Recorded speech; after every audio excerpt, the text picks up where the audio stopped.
은퇴는 예상과는 달리 해방이라기보다 허공에 내던져지는 감각에 더 가깝다.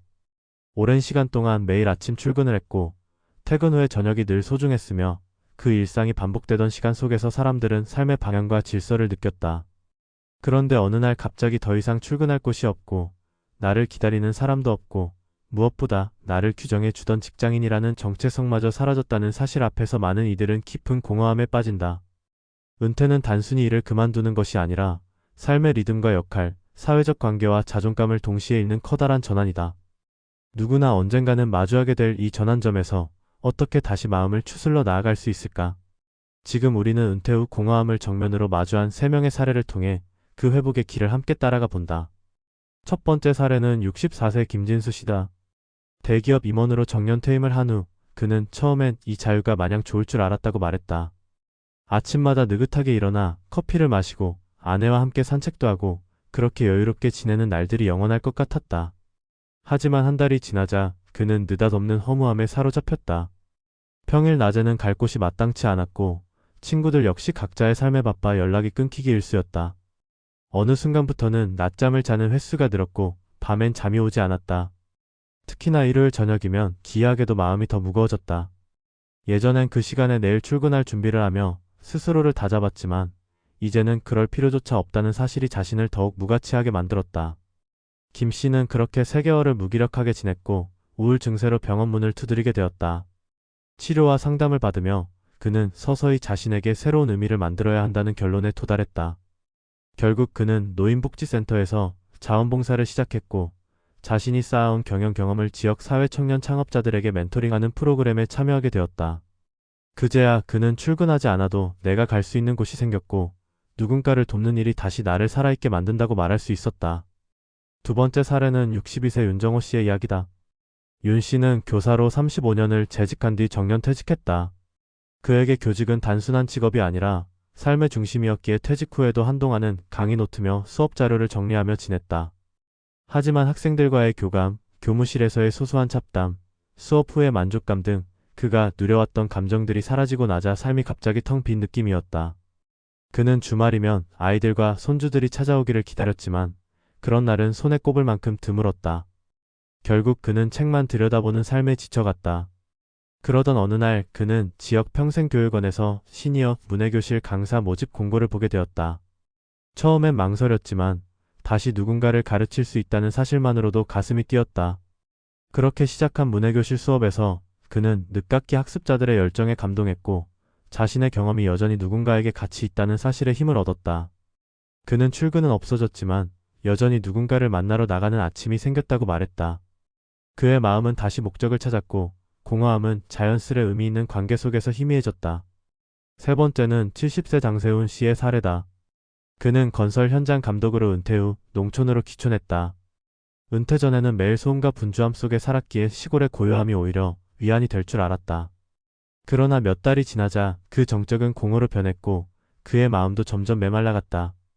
그는 날마다 일찍 일어나 밭일을 하고 동네 사람들과 짧은 인사를 나누며 하루를 버텼지만 그 이상의 교류는 없었다.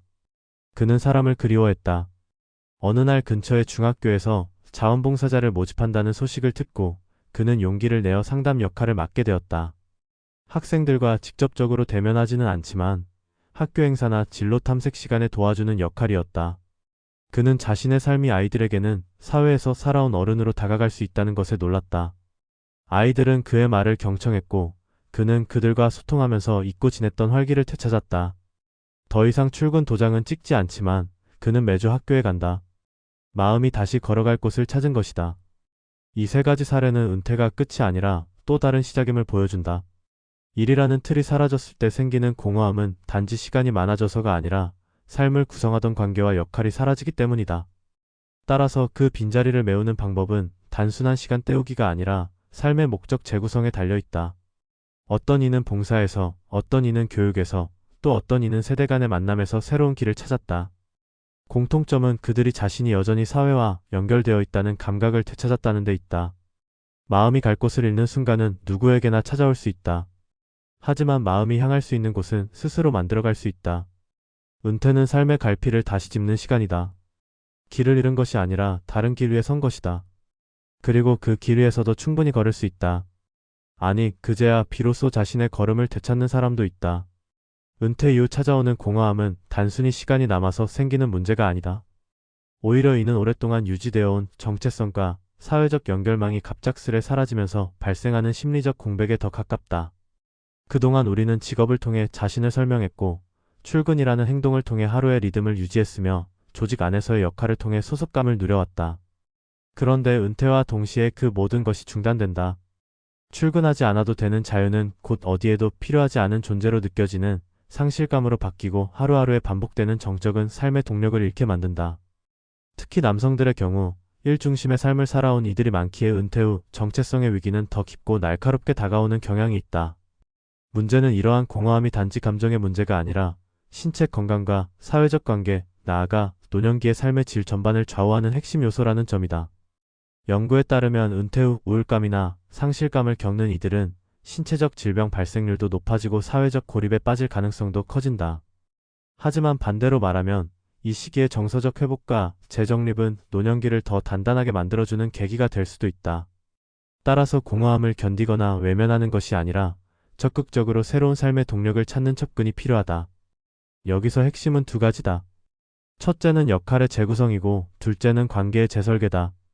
은퇴 이전까지는 조직에서 주어지는 역할이 자연스럽게 삶을 움직였다면 이제는 스스로 역할을 만들어내야 한다. 이를 위해서는 자신의 관심사와 경험을 돌아보고 그것이 사회에서 어떤 방식으로 쓰일 수 있을지를 고민해 보아야 한다. 예컨대 오랜 직장 생활에서 쌓은 전문성을 활용해 멘토링, 강의, 자문 등의 방식으로 사회에 기여할 수 있으며 단순한 취미를 넘어서 지역 사회 활동이나 자원봉사와 연결해 새로운 소속감을 가질 수도 있다. 중요한 것은 나 같은 사람이 필요할까라는 의심을 버리고 누군가에겐 내가 가진 경험이 큰 도움이 될 수 있다는 믿음을 회복하는 것이다. 실제로 많은 은퇴자들이 처음에는 망설이다가도 일단 작은 역할을 시작하면서부터 놀라운 회복과 변화를 경험한다고 말한다. 이 역할은 반드시 화려하거나 거창할 필요가 없다. 한 아이의 글을 고쳐주는 1, 한 어르신의 말벗이 되어주는 1, 작은 동아리에서의 서기 역할조차도 자신의 존재감을 되찾게 만드는 중요한 지점이 된다. 다음으로 관계의 재설계는 은퇴자에게 매우 중요한 과제다. 직장이라는 구조가 사라지면 하루에 마주하던 수십 명의 얼굴도 함께 사라진다. 그 빈자리를 메우지 못한 채 홀로 지내는 시간이 늘어나면 우울과 무기력이 깊어진다.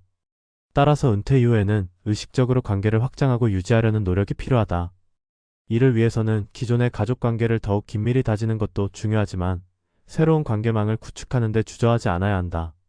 동호회, 평생교육원, 시니어 커뮤니티 센터 등은 그 출발점이 될 수 있다.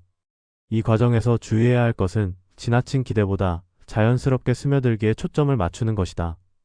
처음부터 친밀한 관계를 만들려 하기보다 같은 공간에서 같은 활동을 반복하며 느슨하지만 안정적인 연결을 형성하는 것이 더 현실적이고 지속 가능한 방법이다. 이처럼 역할과 관계를 다시 세워가는 일은 시간이 걸리며 종종 좌절과 후퇴를 동반한다. 하지만 공허함이라는 감정은 무조건 피해야 할 부정적인 것이 아니라 새로운 가능성을 향한 문턱일 수 있다. 우리는 흔히 공허함을 실패의 신호로 읽지만 오히려 그것은 나에게 무엇이 중요한가를 다시 묻는 기회가 된다. 무엇이 내 삶을 살아있게 했는지, 무엇이 나를 다시 움직이게 만드는지, 그런 질문에 답하려는 시도는 곧 새로운 삶의 의미를 만들어내는 과정이다. 그리고 그 과정이야말로 은퇴 이후 진짜 삶의 시작이다. 마지막으로 중요한 것은 자신에게 지나친 속도를 요구하지 않는 것이다.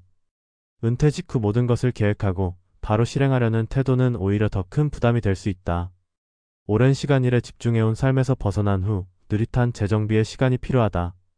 이 시기를 나를 회복하는 시간으로 받아들이고 천천히 자신의 내면에 귀 기울이며 다음 걸음을 준비하는 것이 더 현명한 접근일 수 있다. 어떤 이에게는 책 한 권 읽는 일이, 또 어떤 이에게는 매일 같은 시간 산책을 하는 일이 공허함을 덜어주는 시작점이 된다. 중요한 것은 무언가를 하기 시작하는 데 있다. 작더라도 그 움직임이 다시 삶을 이끌게 된다. 결국 은퇴 이후의 삶은 일의 유무가 아니라 의미의 유무에 달려있다. 공허함은 의미의 부재에서 비롯되며 의미는 역할과 관계를 통해 재건된다. 그러므로 우리는 출근할 곳이 없으니 마음도 갈 곳이 없다는 말에 고개를 끄덕이면서도 그 마음의 방향을 새로 만들어갈 수 있다는 사실을 잊지 말아야 한다. 우리는 다시 걸을 수 있고 그 걸음이 어디를 향하든 늦은 걸음은 없다. 늦은 걸음에도 삶은 여전히 우리를 기다리고 있다.